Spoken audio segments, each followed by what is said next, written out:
All right, guys, tonight's homework. First problem, you kind of have to listen to the directions here.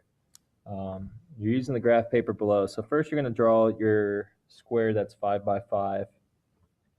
Shouldn't be too hard here. So you got your 5 by 5 square. Just like we talked about in class, it'd be good if you labeled your sides. So next, then you're going to draw a 3 by 3 square. Draw another square inside your 5 by 5 square that is 3 by 3. So come on in, 3 by 3. Third step then, it says draw a square that measures 15 units on each side. Okay.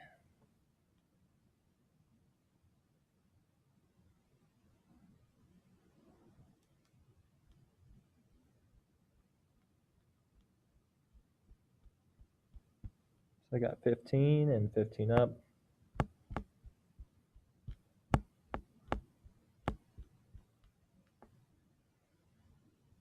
Connect my lines here. Close enough. Now enlarge this picture so it fits into my 15 by 15. So how would I enlarge my 5 by 5 to fit into my 15?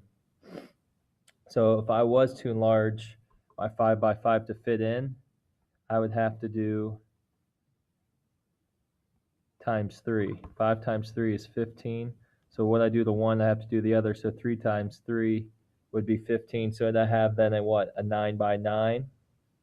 So if I count it in,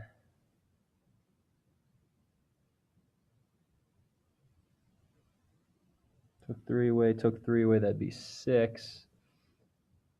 15 minus 6.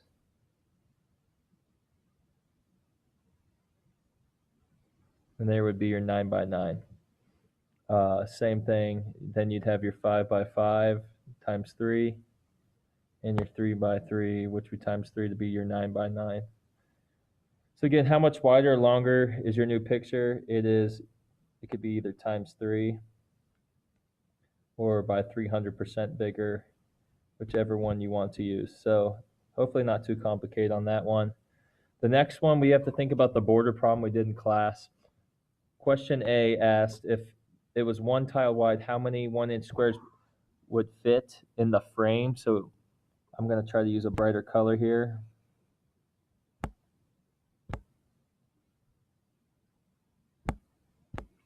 So imagine if we had our 1 by 1s, we would have 4 tiles here on the outside, right? And we'd have our 4 tiles here on this side, and then we'd have 7 on the outside and 7 on this side. So if we did 7 plus 7 plus 4 plus 4, don't forget, like we had to add on our border problem before, the 4 corners.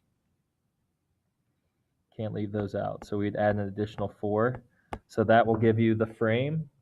And then if you're gonna, the next question B, ask, would more tiles fit in the inside? So look at your 7 by 4. Or would more frames fit, or more tiles fit in the frame, which was this equation right here. So after you solve A, and then you solve B there, 7 times 4, you'll be able to tell by showing how you know is by doing the math above. 449, you got 4 friends, you're washing cars. They receive $43. They're going to split the money evenly. So 4, if you're going to split it, you got to do your little simple equation, 4 into 43. Or you can simply look at it as a fraction, 43 over 4. You can ask yourself how many 4s go in the 43, and what's left over might help you. It might be a little quicker if you don't like doing short or long division.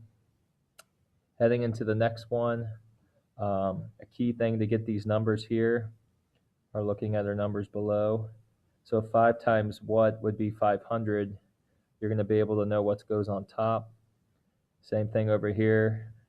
5 times what would be 30. Put your numbers in, give your multiplication problem.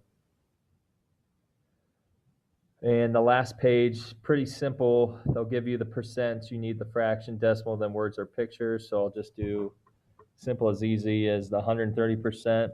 You could write it as 130 over 100, or you could write it as 1 3/10, or 1 30/100, whichever one you want to choose. The decimal then is 1 3/10.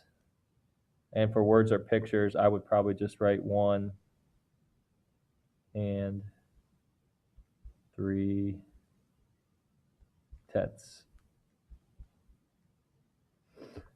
So you just got to do those for the 4, and I believe that's your homework tonight. So answer key is on Google Classroom. Thanks for tuning in, and we'll see you in class sooner or later.